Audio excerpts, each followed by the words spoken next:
The Deadzone Containment Protocols from Manta Games. Fire Control by Christopher White Verspeak. The shoal mind stirred. The suppressant, shunts, and gaseous sedatives that were pumped into its containment chamber were losing their potency as the individual selves began to surface from the chemical fog. Like young polyps surfacing through the vaporous sea, it found it was angry.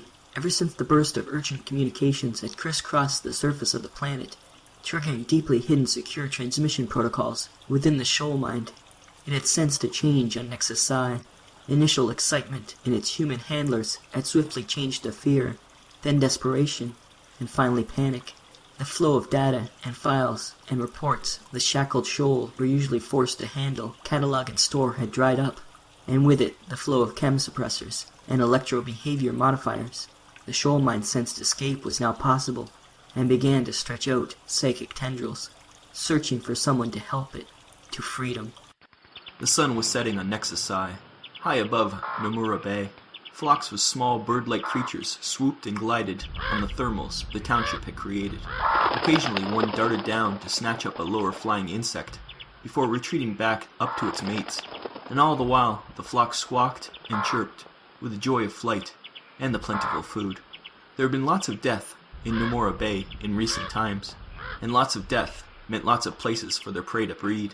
Unseen even by the bird animals, a dark shape moved silently, and from shadow to shadow on the settlement's rooftops. His real name had been lost a long time ago, along with his homeworld. Now the galaxy simply called him Wrath, and tonight, Wrath was hunting. He too found infection-provided prey. A squad of enforcers were working their way along the streets below him, 5 of them, looking for survivors and victims of the plague outbreak, completely unaware they were being stalked. Wrath had followed them for some time, waiting for the right moment to strike. He sensed that time was near. His armor, similar to theirs, but advanced and modified to fit his slender alien frame, was a dark purple, as was the Kesaya he had wrapped around it. He sneered behind his helmet's angular mask. Enforcer military training and psycho-conditioning were legendarily strong, but Wrath knew what it took to break them both. As the patrol stopped outside the blood-smeared entrance of a boarded-up supply store and readied themselves to clear the building, he launched himself from the roof of the building above them. He took the first enforcer with a pistol round to the head. At point-blank range, he could not miss, and the bullet passed straight through the target's helmet, shattering skull and armor plating, before exploding from the other side in a fountain of fragments. A second man he stabbed through the neck with his crystalline Kori dagger, making the man gasp as blood spurted out from the terrible wound, and stained his grey armor. The third man Wrath drove to the ground, shattering his left femur with a powerful leg strike. Surprise achieved, he now tried to press the advantage. The dagger was firmly lodged in the dying enforcer's throat, and Wrath dropped his pistol, drawing in its place the golden Jian blade from its scabbard on his back. The engagement was less than a second old, but he still barely had time to block a stabbing strike from the squad's officer, and counter a blow from the only enforcer still standing. He turned the counter into a straight-fingered blow to the man's throat, a tiny gap between the armor pieces that required absolute precision to penetrate, and forced the enforcer back, his windpipe nearly crushed. Wrath turned to face the officer with his wristblade. As the few functional streetlights remaining on the block flickered to life around them, the two furiously stabbed and slashed at each other. The energy field surrounding the enforcer's wristblade flashed and shrieked each time it met with Wrath's Jian. The Judwan Way, Mu Shan Wan, was normally one of meditation and peace. Wrath's curse was that he could only find harmony through violence. He spun and whirled into a series of Mushan patterns, feeling his spirit soar with each blow and parry. Killing agents of the Council was reason enough to fight, but this ascendance, this release of his very soul, was why Wrath really relished combat. He began with the Senshi, or the 5 steps to Zharang, then the Fi Ku Ni, or the steps of the blind fisher, his pace and momentum growing with every turn and every cut. The blade glowed like fire as it caught the sun's dying light, and the patterns of his strikes and the arcs of blood became like the passage of stars and the detonations of novas. His soul sang, exploding from his body as he lost himself in the dance and the joy of bringing death. Did you hear me, young one? Wrath blinked and looked up. The Podfather knelt beside him, a look of concern on the older Judwan's face. Yes, Father. I was just distracted for a moment. The older Judwan smiled. Yes, I could see that. But that is why we are here, is it not? Wrath nodded and looked around, his confusion fading as he recognized his surroundings. The two Judwan knelt beside a large pond, one of several set into terraces stretching up the gentle slopes of the Garden of Jodang Mountain. The podfather wore bright orange master's Kesaya, contrasting with Wrath's pale blue one. It was his childhood, a memory of an event that he realized even now made his cheek flush almost blue with shame. He had struck his pod brother over a disagreement, something to do with the game they were playing. He had lost control and struck his friend, and then had been summoned to sit with the podfather to discuss his infraction. Young one, we are an ancient race. We have seen and created things other civilizations call myth. Yet for us they are mere history. We have seen the path of the universe and learned not to fight its flow, but to follow it. Consider these pools, my son. You see how they flow into each other. Between the terraces, watermills had been constructed, and water from the pools rushed across the paddles of their great wheels, driving them around, and supplying power for many of the machines used to feed and clothe the monks that lived on the mountain. This is the way of the Judwan, young one.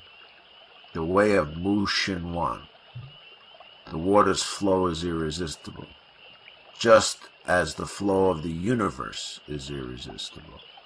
He raised his arms to the sky to emphasize the point, then clenched a fist as he turned back to look at Wrath. We do not struggle to fight against it like other races do. His palm opened again. We follow its path and allow our pressure to build with it. What is one drop of liquid, or a tiny trickle? Is it enough to turn the great wheels of mills? No. But when it joins with many other drops, becomes a great flow. Then any wheel can be turned, any gate opened. There is no need for struggle. He smiled and returned his gaze to the pool. Wrath nodded again and allowed the fingers of his hand, the one that had struck his pod brother, to dip into the water as he contemplated the old one's lesson. A host of small insects flew and skimmed across the surface, but below it, Wrath noticed a school of iridescent bloatfish, slowly moving through the silkweeds. He pulled back his hand in revulsion. The monks found the iridescent pink fish aesthetically pleasing, but Wrath did not. He was unsure exactly why. He just found something unsettling about them, perhaps the way they moved so slowly and silently through the water. And now, continued the podfather, you must go east. Outside the containment chamber, warning lights turned and flashed. The Chovar Shoal Mind was almost completely awake now. The Shoal selves were all in agreement. Reaching out to the rebels was their correct path. They had been lucky. Few races in the galaxy could hear a Shoal psychic call, even fewer on the surface of Nexus Psi. But they had found one who could. One who came from a group society similar to their own. For just a moment, they had been able to reach him, as his mind slipped its physical ties. Judwan pods were not as strongly psychically linked as the Shoal Mind, but their religion, Mu Shenwan, gave them an insight into the universe, which the Shoal appreciated. They could not communicate with the Judwan as directly and openly as they wanted to, but they had shown him enough to make him aware of their need for his help. Wrath blinked. He raised his head and shook off the last vestiges of the vision he had experienced. This one had been powerful. The remains of the Enforcer unit he had fought lay all around him. He only remembered killing the first three. He wiped the golden blade clean, and retrieved his dagger and pistol. It seemed the dagger blow had not killed its victim outright, because the body was now several feet from where Wrath had remembered it dropping. The fight had not been entirely one-sided. The armor segment on his left thigh was fractured, and there was a long gash below it. It would need treatment before he could continue much farther. But as he climbed back up to the rooftops, he was more troubled by the vision he had seen. The corporation had taken him from the pod when he was still a youth, too young to have learnt many of the deep secrets and methods of Mu Shenwan. This, and the extreme training and conditioning to which he had been subjected, left him unable to ascend through the traditional Mu Shenwan meditation and controlled movements. He found enlightenment possible only through combat. The visions he experienced this way were, he felt sure, more powerful than anything he could have seen on the traditional path of Mu. Still, it was hard to reconcile that with the peaceful studies of his youth. There had been something exceptional about this vision, though.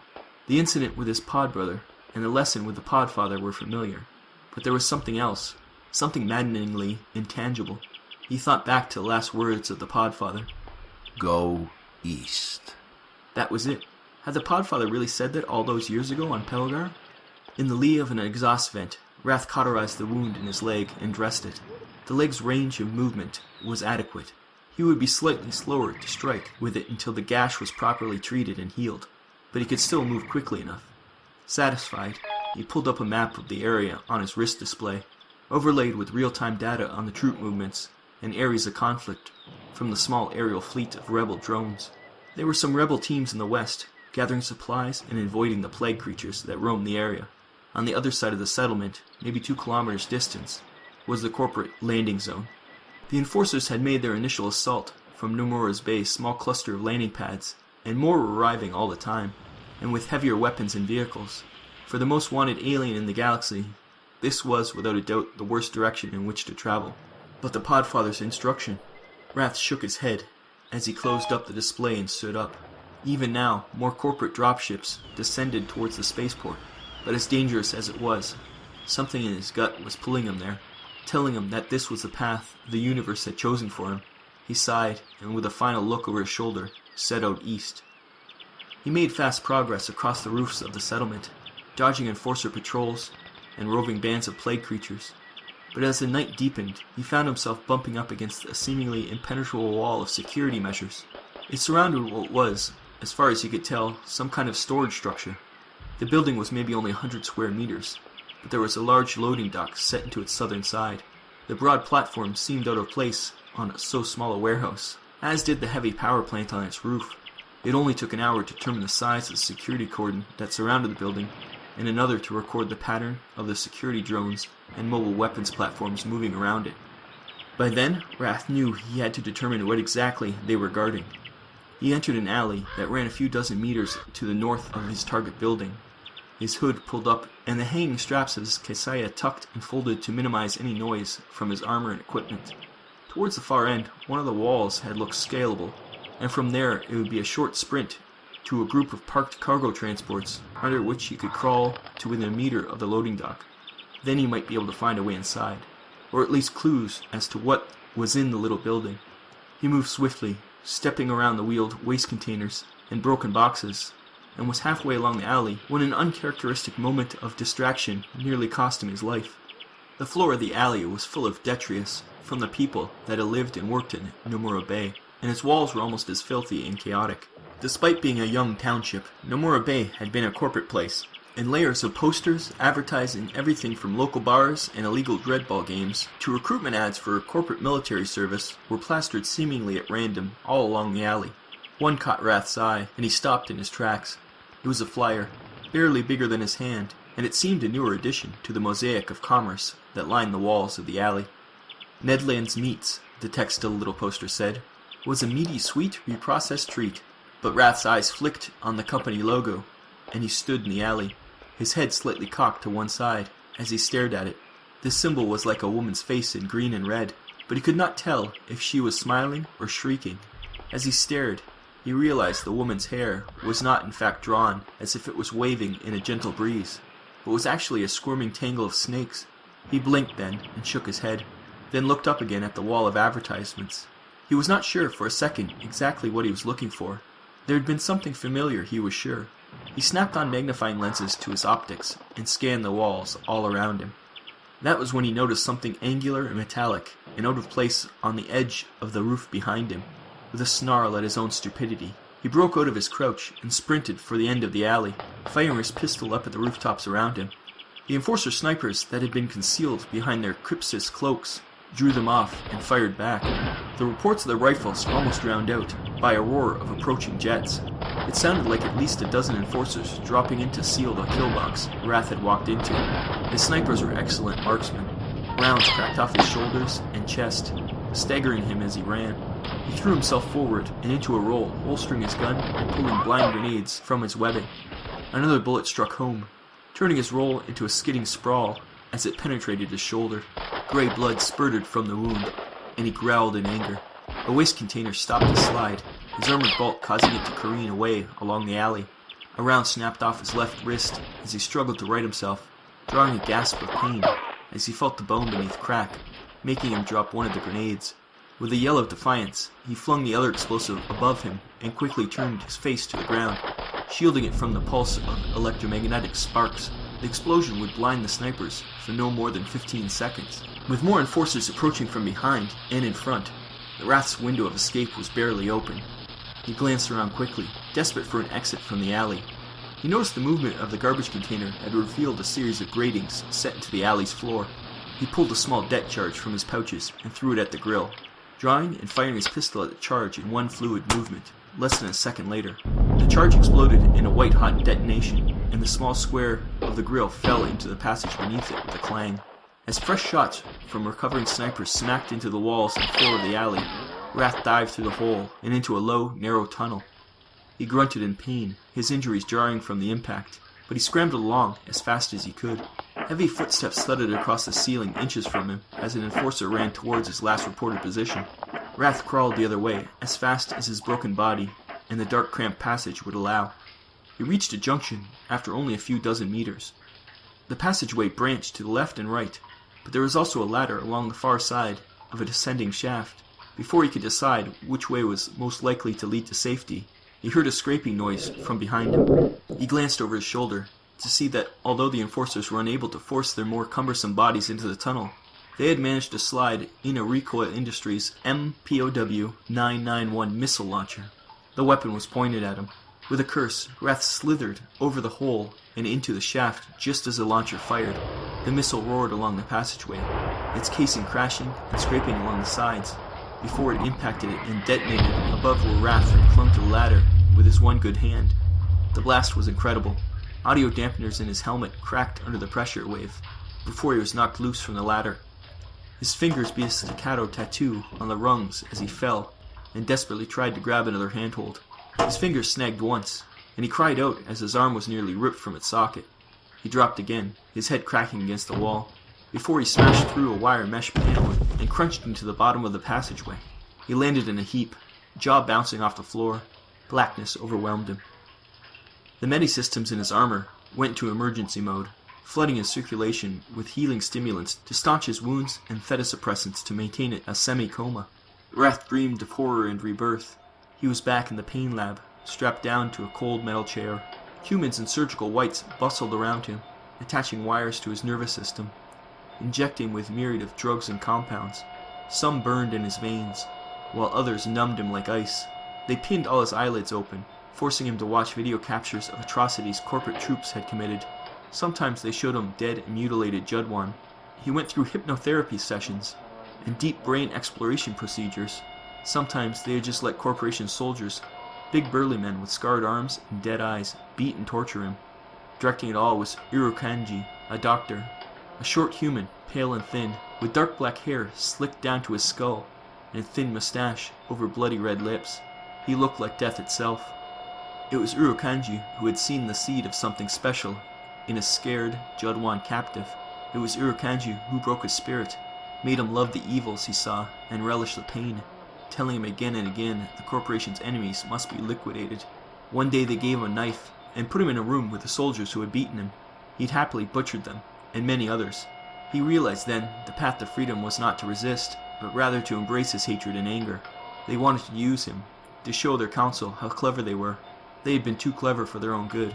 On the day he turned on his handlers, killed them, and stole the Golden Jian, the shamed initiate from Pelgar had died, and Wrath had been born. Memories of these events, his torture and escape from the corporate intelligence center, flashed across Wrath's fevered mind as he lay in the dark. Through it all, he heard the voice of Urukanji, telling him again and again, "You will liquidate all of our enemies." More pain. Wrath gasped in air and tried to rise, but the pain from his broken humerus made him yelp and sink back down. His body ached all over. The low-light sensors in his mask had shattered, so he fumbled for a chemstick to light the dark. Snapping open the two-stage illuminator, he examined his surroundings in its pale green glow. He was in a utility passage, the kind used by service droids to move supplies and carry out menial tasks around corporate facilities. Rubble from the explosion had blocked the hole he had made from the grating above him.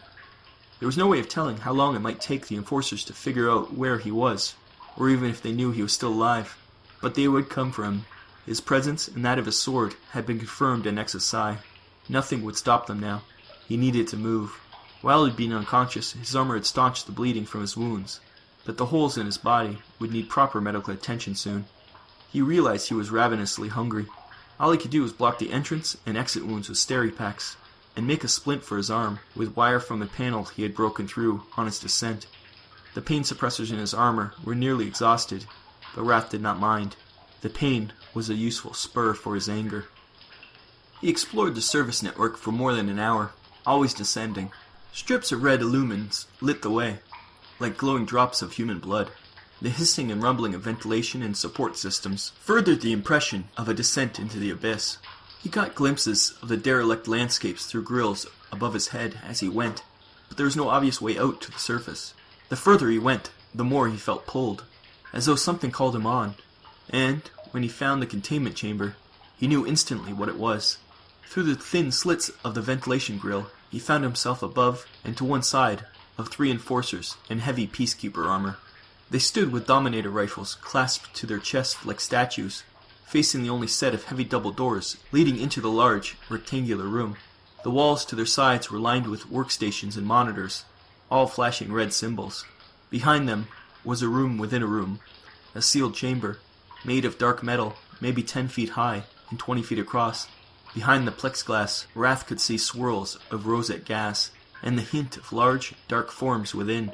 Amber lights, fixed to the exterior frame, rotated and cast their warnings across the enforcer's armor.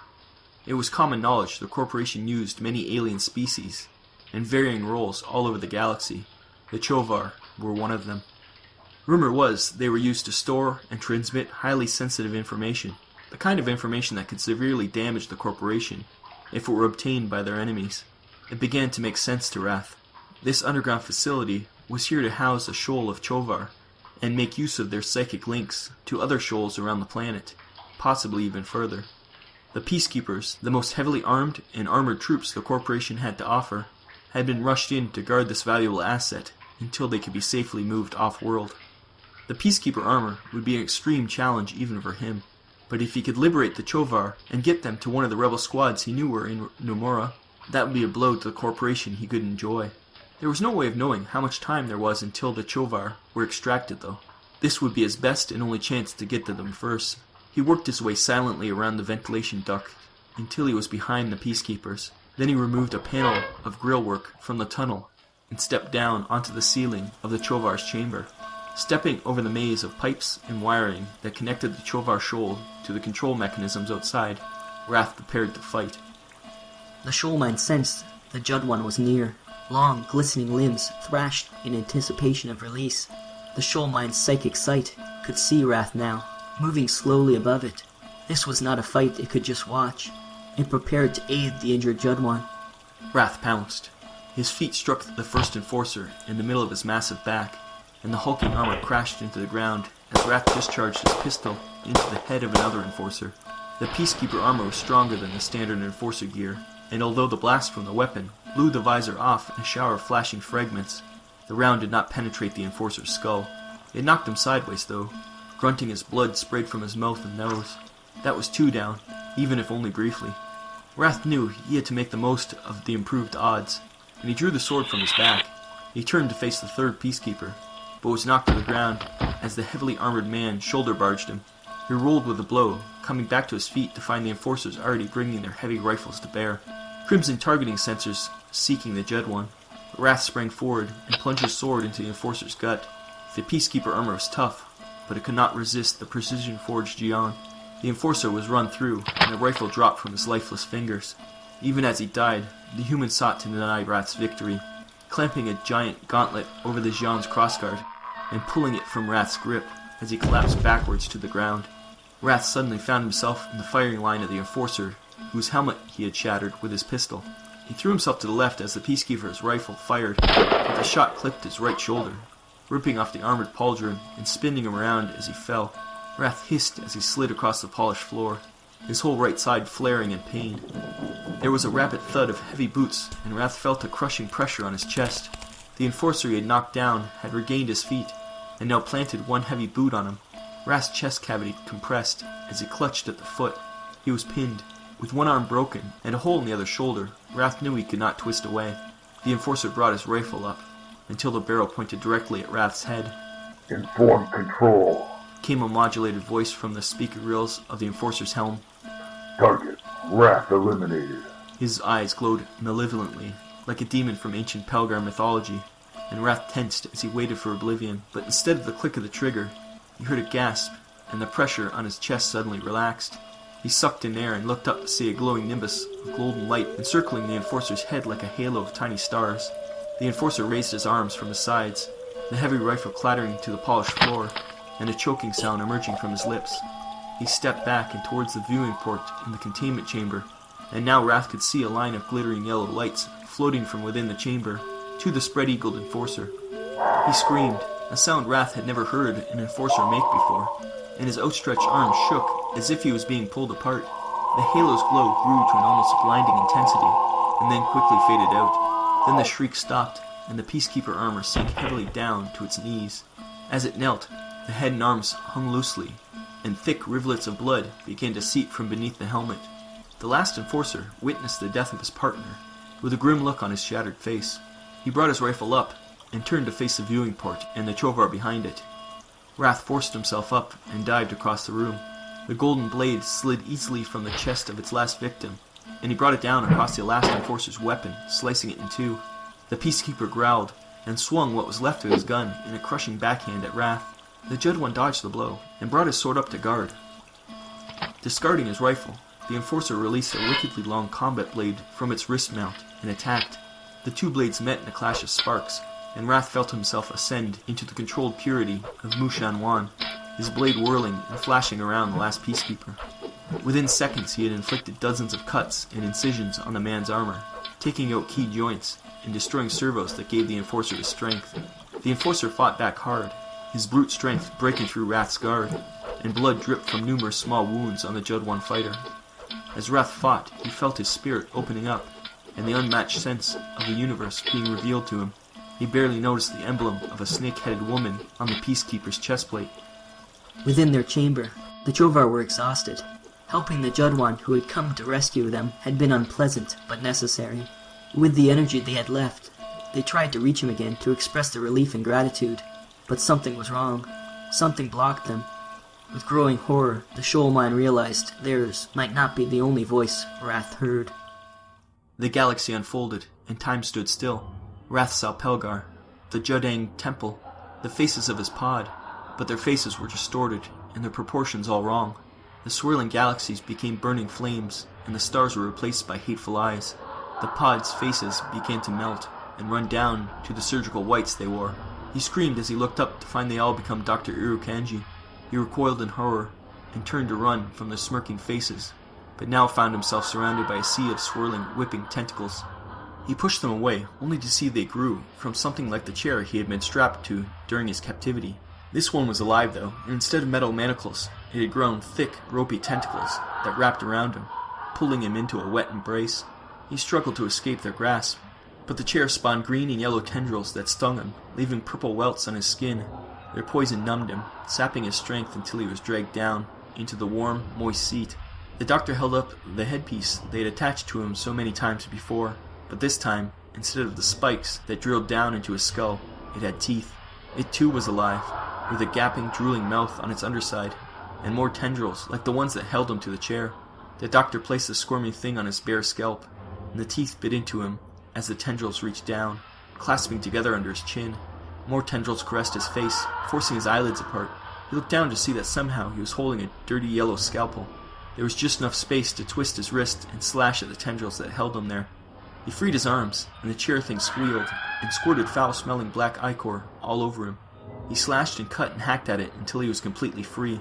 Then he tore the helmet creature from his head, and stabbed it too again and again, his rage and hatred pouring into it, even as his blood and entrails spilled out, scattering across the room. He screamed as he killed the monsters. his body burning with anger as he tore apart every tentacle and chunk of flesh. Eventually he dropped the little blade and tore into the thing with his bare hands and teeth. Something black and wet dripped from the end of the hanging blade. Its original gold still shone through in places, but most of the blade was dull now, its surface caked with blood and gore. Wrath watched glistening liquid gather at his sword's tip, dropping into a dark pool at his feet. He blinked, suddenly snapping up into a guard position, blood flicking off his blade as he did. Somehow he was within a small containment chamber, but he was the only living thing in sight. All around him lay the corpses of the Chovar. There had been maybe 5 or 6 kept there. It was hard to be sure.